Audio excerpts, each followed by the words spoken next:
তাহলে আইনটা হয়েছে অনেক আগে, বিজ্ঞপ্তি হয়েছে অনেক আগে জারি, এই শুভেন্দু অধিকারীর নামে দোষটা দেওয়া হচ্ছে। নমস্কার বন্ধুরা, আমি আইনজীবী ফেসবুক বাঙালি চ্যানেল থেকে বলছি।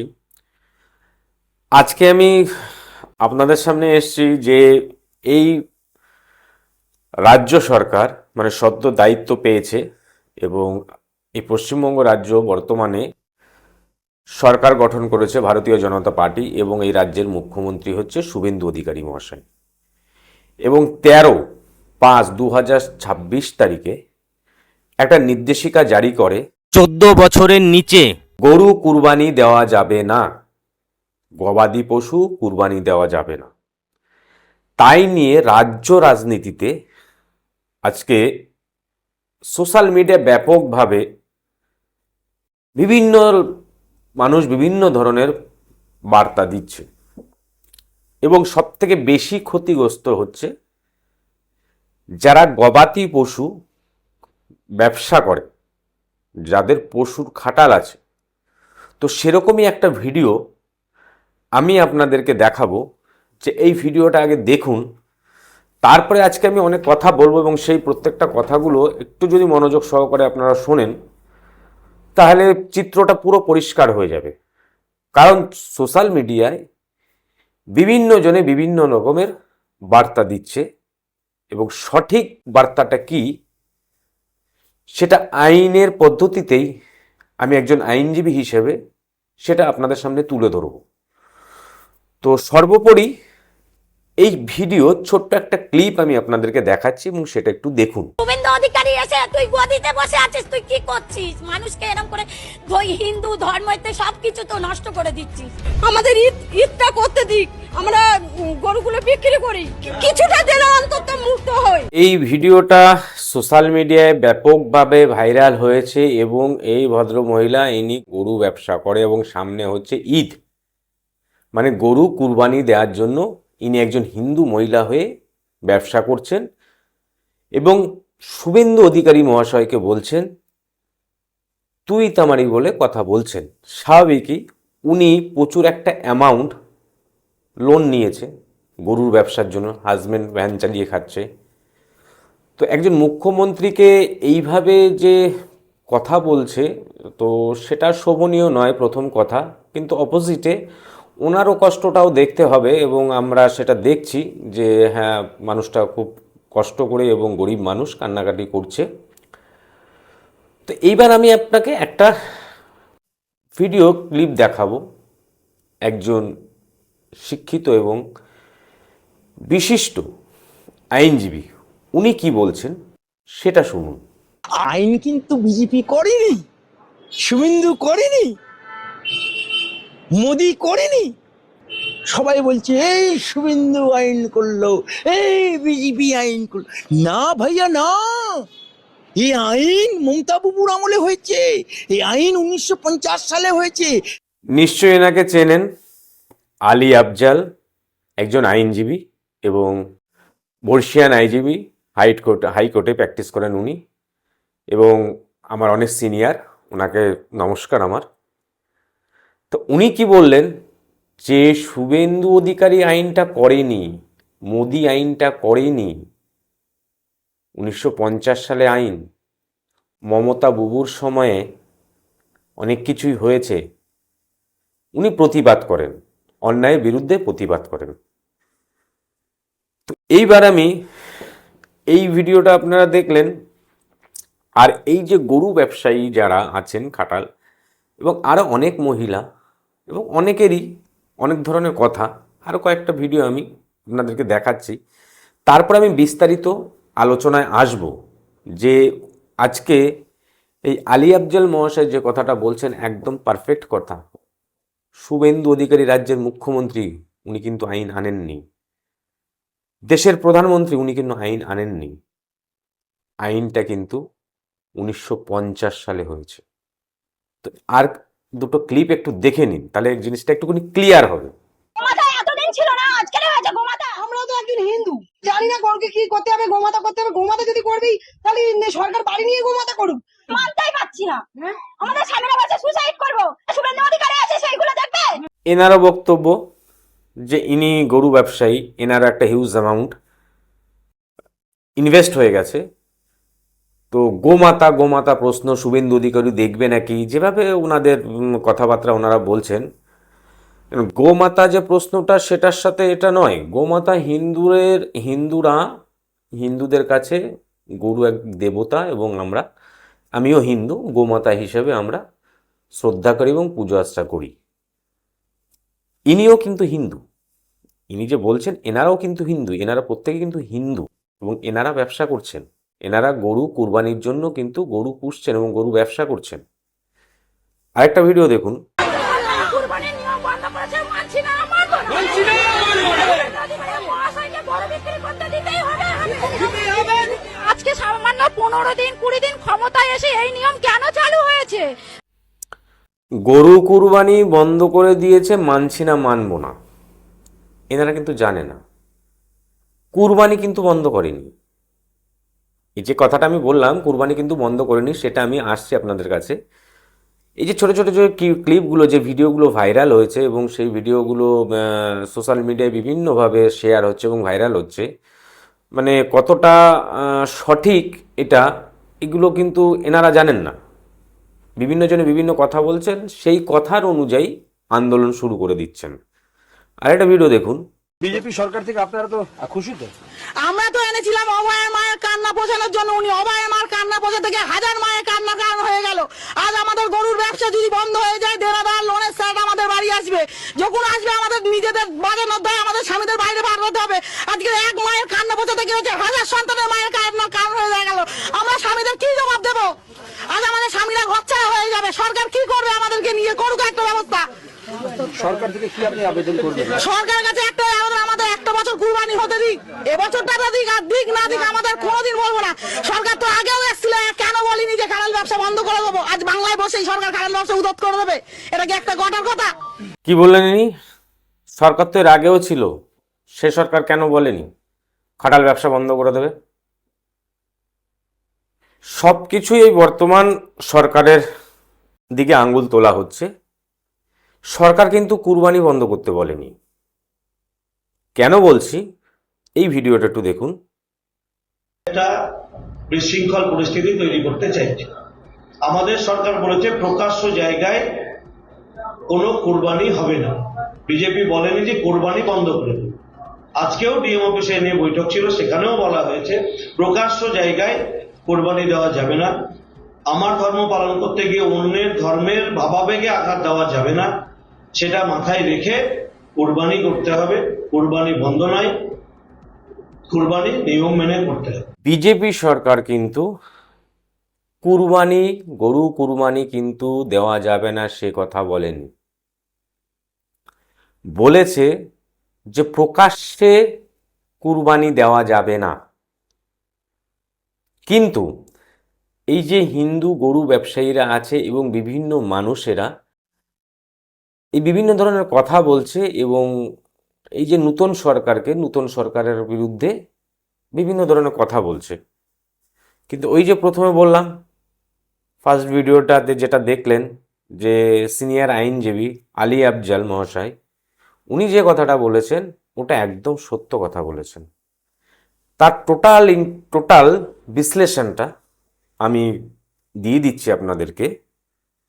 তো আরেকটা আমি ভিডিও আপনাদেরকে দেখাবো, কারণ অনেকগুলো ভিডিও দেখতে হবে, কারণ পরপর ভিডিওগুলো যেভাবে ভাইরাল হচ্ছে, প্রতিটা ভিডিও কিন্তু যে ভাইরাল হচ্ছে তার পেছনে নিশ্চয়ই যুক্তিসঙ্গত কারণ আছে। উইদাউট যুক্তিসঙ্গত কারণ ছাড়া কিন্তু ভিডিও এইভাবে ভাইরাল হয় না। बंगाल के अवाम को कुर्बानी को लेकर के बहुत उलझन में है, लेकिन हमारा मुसलमानों से ये अपील है कि तमाम मुसलमानों से ये अपील है कि आप गाय की कुर्बानी न करें, बल्कि कुर्बानी नहीं बल्कि हमेशा के लिए गाय का गोश्त खाएं ही नहीं। और सरकार से हम अपील करते हैं कि तमाम स्लॉटर हाउस को बंद कर दीजिए, गाय कुर्बानी नहीं हो, कोई भी बड़ा जानवर कुर्बानी नहीं हो, और गाय को नेशनल एनिमल का दर्जा दे दीजिए। একজন মুসলিম সম্প্রদায়ের এবং শিক্ষিত মানুষ এবং চাচা, উনি কি বললেন? মুসলিম সম্প্রদায়কে উনি বলছেন যে হিন্দুদের ভাবাবেগ যে গরু, তো গায়ে সেখানে কুরবানি দিতে না করছে এবং দরকার নেই গরুর মাংস খাওয়া। তো একজন মুসলিম সম্প্রদায় হয়ে এত বড় কথা বলছেন, অসংখ্য ওনাকে ধন্যবাদ। এইবার যেটা বলি আমি, এতক্ষণ আমি ভিডিও ক্লিপগুলো দেখাচ্ছিলাম, এই যে রাজ্য সরকার, নতুন সরকার এসছে এবং শুভেন্দু অধিকারীকে বিভিন্ন ধরনের কথাবার্তা বলা হচ্ছে এবং খুব স্ল্যাং ল্যাঙ্গুয়েজ ইউজ করা হচ্ছে, এই যে গরু ব্যবসায়ীরা এবং এনারা হিন্দু। আগে আপনারা জানুন, যখন একটা ব্যবসা করবেন, ব্যবসা করতে গেলে সেই ব্যবসার আইন কানুনটা কী আছে সেটা জেনে কিন্তু ব্যবসা করতে হবে, এবং তা না হলে কিন্তু সমস্যায় পড়তে হবে। এটা আগে জানতে হবে। আপনি ব্যবসা করছেন, এত হিউজ একটা অ্যামাউন্ট ইনভেস্ট করছেন, একটা প্রাণী নিয়ে ব্যবসা করছেন, তাহলে তার আইন কানুন কি আছে, কি নির্দেশিকা আছে, সেগুলো তো জানতে হবে। শুনে রাখুন, এই আইন এই 2026 সালে হয়নি। ভারতবর্ষ স্বাধীন হয় 1947 সালে, তারপরে সংবিধান তৈরি হয় এবং সেই সংবিধান তৈরি হতে 2 বছর 11 মাস 17 দিন লাগে। তারপরে 1950 সালে প্রাণী সম্পদ যে আইনটা চালু হয়েছিল, সে আইনটা কি বলা আছে? 1950 সালে একটি আইন আনা হয়। এই আইনে বলা হয় নির্দিষ্ট প্রাণী জবাইয়ের ক্ষেত্রে আগে থেকে শংসাপত্র নেওয়া বাধ্যতামূলক। পশুর দুধের যোগান বাড়াতে এবং মূলত কৃষিকাজে পশুর ব্যবহারে যাতে ঘাটতি না পড়ে, সেই জন্যই এই আইন কিন্তু আনা হয়, এবং সেটা 1950 সালে, আজ থেকে 76 বছর আগে। কি বলা হয়েছে এই আইনে?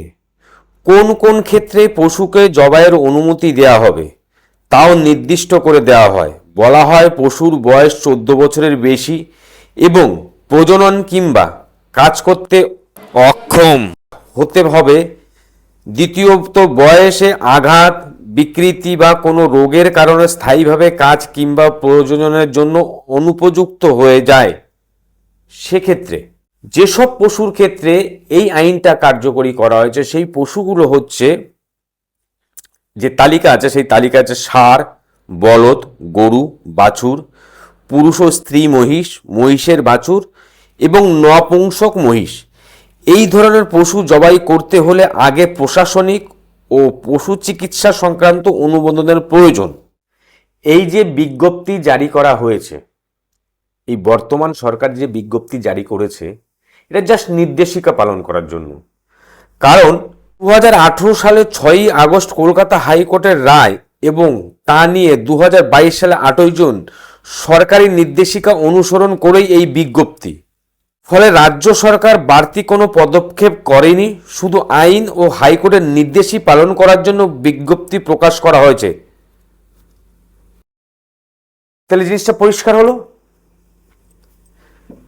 যে 2018 সালে কলকাতা হাইকোর্ট একটা বিজ্ঞপ্তি দেয় যে জনসাধারণের উদ্দেশ্যে এই যে পশু হত্যা, এই যে পশুগুলোর নাম বলা হলো, এই পশু হত্যা করা যাবে না এবং হত্যা করতে গেলে সরকারি অনুমোদন নিতে হবে। তো সেটা কবে? 2018 সালে। 2018 সালে কিন্তু মহামান্য হাইকোর্ট এই নির্দেশিকা দেয়। যেহেতু এই মামলাটা করা হয়েছিল, সে মামলার রিট পিটিশন ফাইল করা হয়েছিল, তার পরিপ্রেক্ষিতে কিন্তু এই নির্দেশিকা দেয়। এবার 2018 সালে কোন সরকার ছিল এবং বিজ্ঞপ্তিও জারি হয়, কিন্তু সেটা কার্যকরী হয়নি। তাহলে 2018 সালে তো ভারতীয় জনতা পার্টি ছিল না। আর যারা পশু ব্যবসায়ী করে, এই যে যারা খাটালের ব্যবসা করছে, যারা এই পশু পালন করছে, মানে গরু কুরবানি দেওয়ার জন্য, একটা বড় মুনাফার জন্য, তাহলে আপনারা যে ব্যবসাটা করছেন, তাহলে আপনারা পশু আইনটা জানবেন না? এবং 2018 সালে যে হাইকোর্ট যে বিজ্ঞপ্তি জারি করেছিল এবং সেটা দেওয়া হয়েছিল, কিন্তু সেটা প্রকাশ্যে আসেনি। তাহলে ব্যবসাটা তো আপনারা করছেন। তাহলে এই আইনটা তো 1950 সালে হয়েছে। আর এই যে শুভেন্দু অধিকারী, মোদি, এনাদের কথা যে বলা হচ্ছে, এনারা তো এই আইনটা তৈরি করেনি এবং এই আইনটা 2026 সালে লাগু। 2026 সালে যে লাগু করেছে সেটা 18 সালেই বলা হয়েছিল। তা 18 সালে তো হাইকোর্ট বলে দিয়েছে যে বিজ্ঞপ্তি জারি করতে, এবং বিজ্ঞপ্তিও জারি করা হয়েছিল, কিন্তু সেটা কার্যকরী হয়নি। কেন কার্যকরী হয়নি? সেটা উচিত ছিল প্রিভিয়াস যে সরকার, সেই সরকারের এটাকে কিন্তু প্রকাশ্যে আনা উচিত ছিল, কিন্তু সেইভাবে প্রকাশ্যে কিন্তু এটা আসেনি। সেই নির্দেশিকাই কিন্তু জাস্ট বলবৎ করল বর্তমান সরকার ভারতীয় জনতা পার্টি, শুভেন্দু অধিকারী সেই নির্দেশিকাটাকে পালন করলো। বারবার বলা হচ্ছে যে রাজ্যের মুখ্যমন্ত্রী শুভেন্দু অধিকারী, উনি গরু কুরবানি দিতে দেবে না, উনি এই ঈদের সামনে এই আইনটা নিয়ে আসলো কঠোরভাবে। না, এই যে আলী আফজাল সাহেব যে কথাটা বলল, এই আইন কিন্তু শুভেন্দু অধিকারী আনেনি, রাজ্যের মুখ্যমন্ত্রী আনেনি, এই আইনটা কিন্তু প্রধানমন্ত্রীও আনেনি।